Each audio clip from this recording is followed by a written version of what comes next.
Pessoal, hoje é dia de dar continuidade na nossa saga pelo melhor do terror em 2024, volume 3, 12 opções para você assistir. Vocês já sabem como funciona, vamos lá! Eu sou o R.R. Bico, você está no Terror de Hobby. Antes de iniciar, um aviso: esse vídeo em especial, depois do número 1, eu separei 6 filmes muito ruins que eu assisti de 2024, desde Grandes Esperanças até aquele trash horroroso, e no final também eu deixei linkado, né, o volume 1 e o volume 2 dessa nossa saga pelo terror. Agora sim, né, vamos iniciar logo essa lista.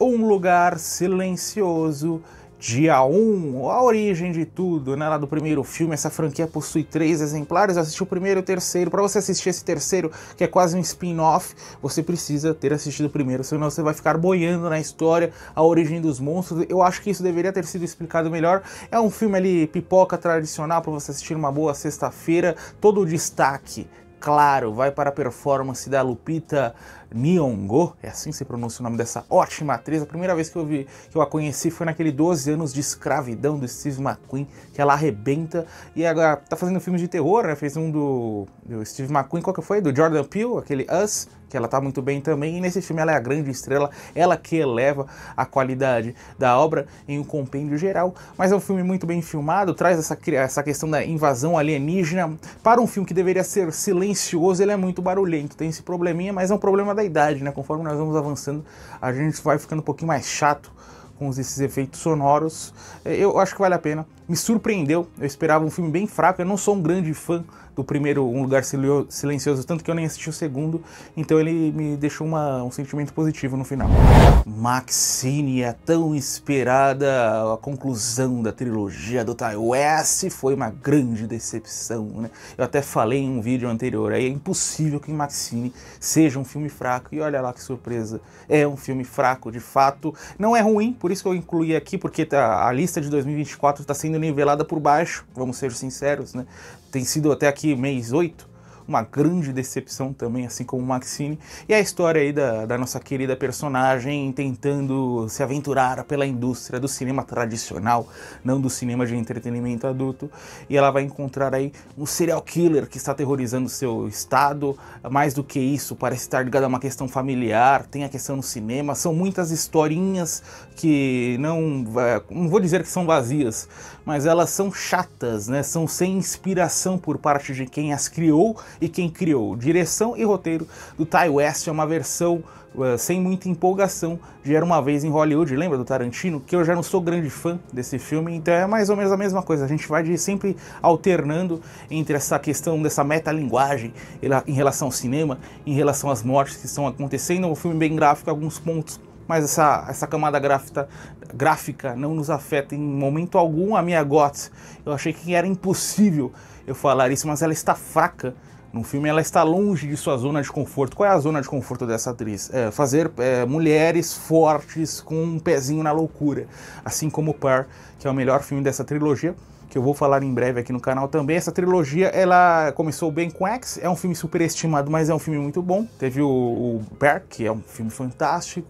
e termina decepcionando. Se fosse uma obra dirigida pelo Zezinho do bar da esquina, a gente falaria, ó, que legal, o camarada um dia tava esquentando coxinha, agora ele tá fazendo um filme interessante. Mas como é um dos maiores expoentes, para mim o principal diretor do terror da atualidade, a gente fica com o pé atrás, né? Então é o filme mais fraco do Ti West, depois de The Roost, que é um filme quase amador, que eu já trouxe também no canal.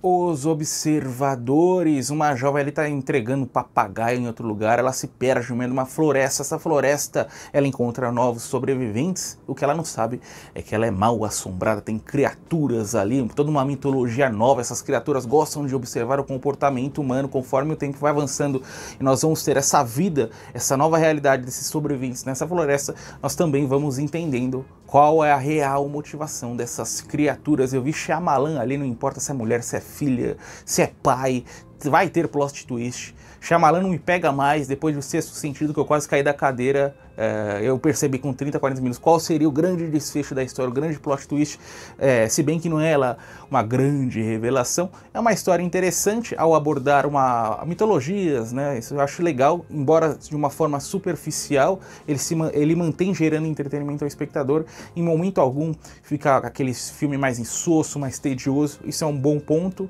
O final ali deixa algumas pontas soltas para uma nova versão, um volume 2, eventualmente. Se tiver um volume 2, você me pergunta, Bico, você vai voltar para o volume 2? Acho que não, acho que The Watchers está muito bom, né? Eu sigo preferindo aquele Watcher, né, que é um filme mais pro meu gosto, com os pezinhos na realidade, né? Mas The Watchers eu recomendo também.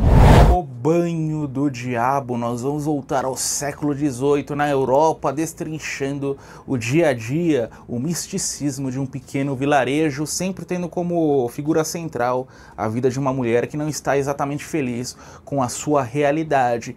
Claro, nós vamos ter esse fator violência surgindo à nossa frente, violência de uma forma crua. O filme, ele pertence à dupla que fez Boa Noite Mamãe, e ele é quase uma obra-irmã, baseado em um evento real, segundo o filme.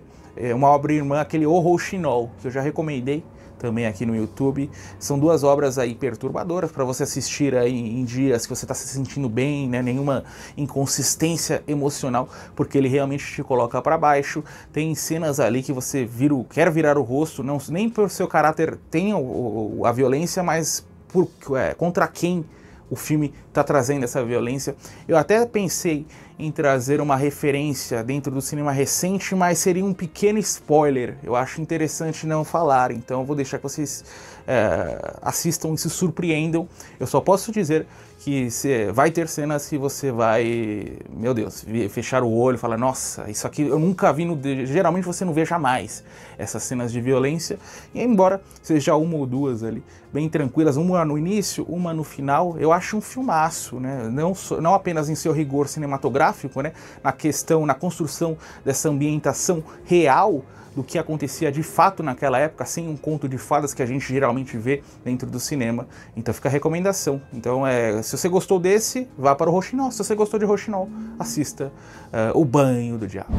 Descanse em paz, uma obra da Noruega. Os mortos estão retornando à vida. Nós vamos ter 3 famílias tentando lidar com familiares que retornaram de suas tumbas. Terror / drama, paradão em boa parte da história, sem muita utilização de trilha sonora, sem muitos diálogos, somente por aquele clima experimental da obra, mas para quem curte um pequeno nicho, né, que curte terror arte europeu recente, se você não se adequa a esse nicho, eu não recomendo, não assistiria novamente, não foi um filme que me gerou entretenimento algum, mas eu acho que é uma obra super interessante ao tratar essa temática zumbi, figura do luto, e junto com uma atmosfera de meio de apocalipse. Dagger, terror found footage do Reino Unido. Em um primeiro momento são 2 histórias, né? Tem esse pessoal que está gravando um comercial nessa mansão, uma espécie de mansão isolada, e tem essas 2 influencers que gostam de pregar pegadinhas cruéis, trazer o caos e roubar pequenos itens, e elas estão indo gravar um novo vídeo nessa mansão. Elas vão mexer, todo esse pessoal, eles vão mexer com uma lenda urbana e vão conhecer a figura do terror. Essas histórias vão converger em 75 minutinhos de história. Esse é o maior ponto positivo, né? Porque é um filme bastante dinâmico, não tem muito ponto de parada, as personagens estão sempre conversando, nos guiando através de cada cena, de cada pequeno traço de mitologia que vai culminar naquela grande revelação de terror nos últimos 30 minutos. O ponto negativo é que a gente, em momento algum, tem uma explicação de quantas câmeras são utilizadas. Um bom found footage sempre revela ao espectador, nós vamos utilizar 1, 2, 3, enfim, 20 câmeras. Aqui tem, a cada 5, 10 minutos tem uma nova câmera brotando do ar. Em alguns momentos a gente nem mesmo considera a obra um found footage. Então, para quem gosta muito desse subgênero, esse pequeno detalhe acaba pegando, acaba distanciando um pouquinho da trama dos personagens, mas eu curti boa parte da trama, eu acho que é interessante e fica uma meia recomendação. A Primeira Profecia. Esse é bom, esse é muito bom. É sobre essa jovem que vai para a Itália, ela quer se tornar freira. Não, eu não estou falando de Imaculada ou de outras tantas opções que começam assim. A gente fala, não, pelo amor de Deus, mais um filme com freira, a mesma história, mas não. Esse filme tem algo a contar. Ele é uma sequência, né, da franquia A Profecia, como se fosse um prequel, né? Ele acontece antes dos eventos de O Primeiro A Profecia e é uma história impecável. Quando ele engrena, a partir de 30, 40 minutos, as surpresas vão pipocando, o roteiro vai mostrando a que veio, aí o filme fica irretocável. Tem várias e várias surpresas, tem uma grande surpresa que me pegou completamente. Não é uma surpresa assim, né, que você, tipo o Sexto Sentido, que ninguém imaginava e acontece.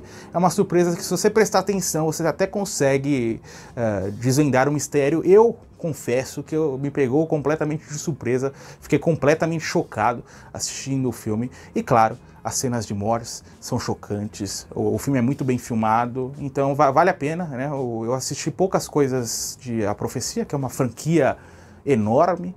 Assista ao primeiro, depois você pode ir direto para o Primeira Profecia, ou melhor, né, você vai para o Primeira Profecia. Se você não conhece o clássico do Richard Donner, depois assista aquele filme do Gregory Peck.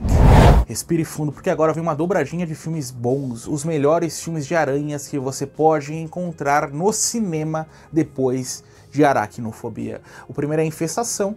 Saiu em algum momento do final de 2023, mas ganhou popularidade em 2024 e o seu lançamento mundial foi em 2024. Por isso que eu tô trazendo nessa listinha.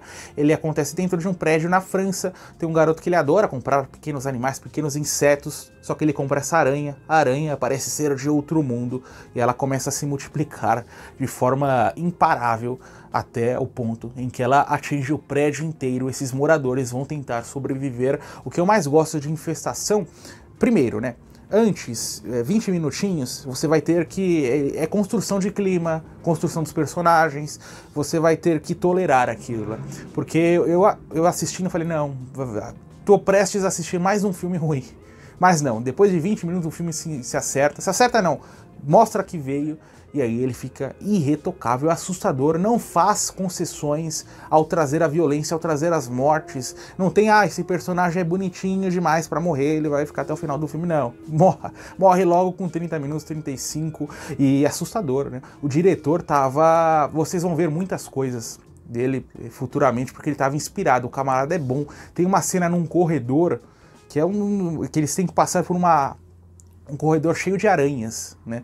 Ela se move meio que na escuridão, você tem que jogar luz, e é uma cena jamais vai sair da sua cabeça. A construção desse prédio, de fato, a gente tem a clara noção que nós estamos nesse prédio, de andar em andar com esse clima de paranoia. Tem até crítica social, espaço para crítica social, para a violência policial em um bairro pobre, porque acontece nesse bairro pobre. Tudo feito é de dar inveja a filmes que tentaram e falharam miseravelmente. Tipo o último filme de Candyman, que é um bom filme, mas peca ao trazer o contexto social de uma forma muito fora de contexto, muito forçada. Aqui não, tudo de uma forma clara, simples e leve, que gera entretenimento, ao mesmo tempo que nos faz pensar. Então, filmaço, né? Esse pode assistir, assustador também. Sting, Aranha Assassina, a obra mais próxima de aracnofobia que você vai encontrar dentro desse subgênero. Por quê? Porque é muito terror ao lado de muita diversão. De novo, dentro de um prédio. A diferença em relação ao filme anterior é que aqui nós temos muita neve, o pessoal tá meio isolado, chega essa aranha que parece ter vindo de outro mundo, a menina a encontra, que legal, encontrei uma nova amiguinha, começa a dar insetos, pequenos animais, a aranha começa a crescer, só que conforme essa aranha cresce, ela começa a pedir coisas maiores, até o ponto em que chega a consumir, né, seres humanos, aí que o caos vai dar as caras ao nosso querido filme, super divertido, né? Ele tem cenas aterrorizantes, né? Uma aranha, somente uma aranha, né? Consumindo ali pessoas por completo. Tem uma abertura fabulosa, que é essa velhinha que ela tem Alzheimer, né? E ela vai ser meio... A abertura acontece depois dos eventos da história. Ela vai meio que contatar as autoridades para dar um fim a essa aranha. As cenas com a velhinha são as mais engraçadas. Tem um ponto da trama que a menina chega, você viu não viu nada de estranho aqui, vovó? Algum passando perto? Ela, não vi nada, eu só vi um cachorro preto mal educado que saiu correndo quando eu cumprimentei, ou seja, a velha nem enxerga direito mais, né? Era a aranha gigantesca que estava ao lado dela. Fantástico. Esse é fantástico mesmo. Além de engraçado, de gerar muito entretenimento, de ser quase uma opção de conforto, ele ainda acontece no prédio, super atmosférico, né? Embaixo de muito frio, não há para onde correr. Todos os personagens são adoráveis, desde o exterminador que chega ao prédio até a garotinha, que a culpa toda é da garotinha, coitada, que acabou dando comida para essa aranha. Vale a pena assistir. Filme de aranha é assustador. Esse traz muitos sustos, mas também bastante diversão. From Darkness, sem título em português, obra da Suécia. Esse filme sueco traz uma história sobrenatural. Embaixo de muito gelo, tem essa montanha possivelmente mal assombrada, um desaparecimento aconteceu ali, um grupo de buscas vai se engendrar aí em meio a essa montanha, em meio a muita neve e coisas estranhas. Evidentemente vão pipocar à nossa frente, não mira muito alto, mira na diversão, mira num um terror sobrenatural mediano, e acerta. Filme para você assistir durante uma noite fria de sexta-feira, abrindo espaço, perfeito para você fazer um double feature com uma opção um pouquinho melhor, um filme mais antigo bom, mas vale a pena. Esse vale a pena assistir, me divertiu. Isso é o filme de terror, tá aí para divertir e não para ser chato, é o que From Darkness consegue.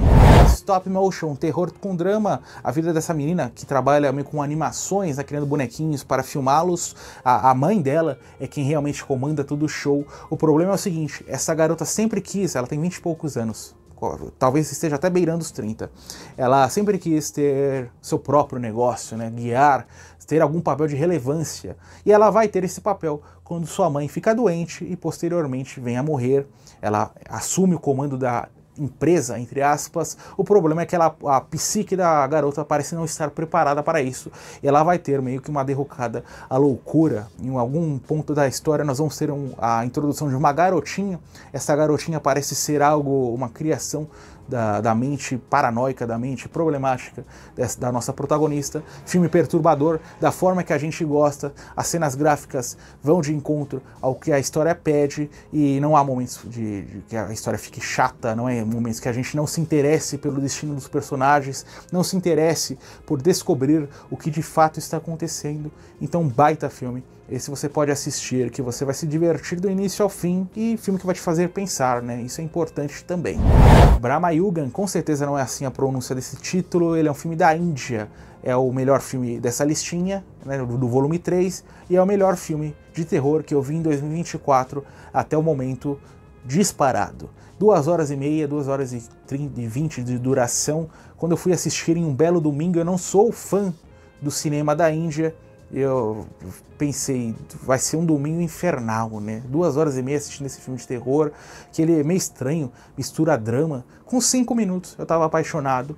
É uma obra que não vale nem a pena falar sobre a história. Tudo é legal que você descubra, mas o que eu posso dizer é que o pessoal tá na floresta, esses dois personagens, e um dele vai parar, vai ser meio levado a esse casarão. Esse casarão parece estar desconectado em relação ao tempo, tem uma maldição, é sobrenatural, tem um deus, tem um demônio. A arcada existencial vai dar as caras também à vida do nosso personagem, que vai tentar sempre sair daquele lugar, mas jamais conseguir. É uma obra deslocada no tempo, assim como essa espécie de templo que nós vemos no filme, porque ele parece ter saído do cinema japonês dos anos 60, em seu rigor cinematográfico, né? Cada cena, cada diálogo, cada personagem, eu nunca vi nada assim, né?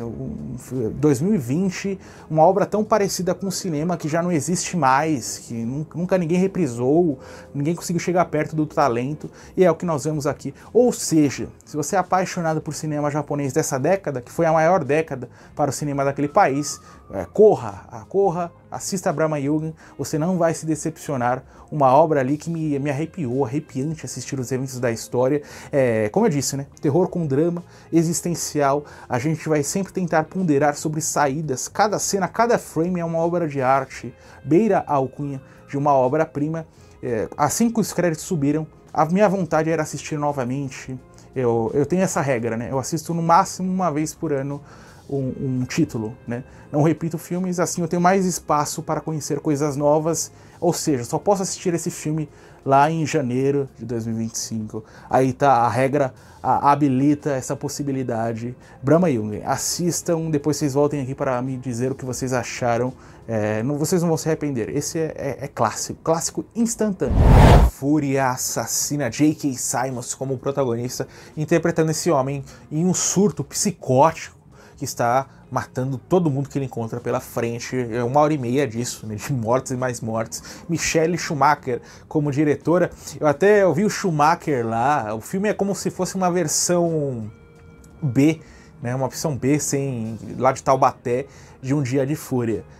Porque a premissa é mais ou menos a mesma, né? Um homem que sofre alguns dissabores em sua vida privada e desconta na sociedade.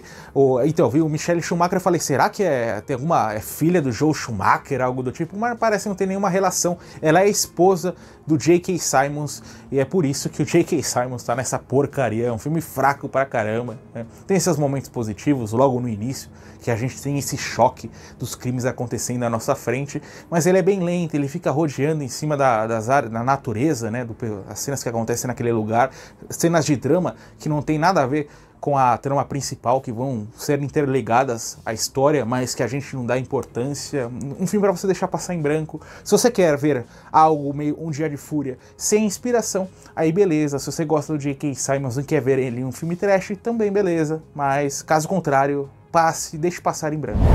Isca. A trama de Isca é bem simples. Algumas amigas estão nesse casamento, nessa ilha, elas estão em alto mar, né? Vão fazer lá uma brincadeira. O barco começa a afundar após um incidente. Uma delas é atacada por um tubarão. Elas estão desesperadas tentando chegar às autoridades, a uma ajuda médica.